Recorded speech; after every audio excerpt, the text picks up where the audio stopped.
میری صرف اب ایک میری خواہش ہے کہ میں اپنے ملک کو وہ ملک بنانا چاہتا ہوں، دیکھنا چاہتا ہوں جس کو میں نیا پاکستان کہتا ہوں، کہ وہ دراصل اسی واپس جس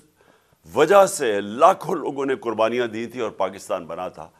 ہم واپس اسی جگہ کے اوپر جائیں، ادھر سے اس خواب کو پھر سے کھڑا کریں کہ وہ مثالی اسلامی ریاست بنائیں۔ میں جب کسی چیز کے پیچھے جاتا تھا تو میں یہ کہتا تھا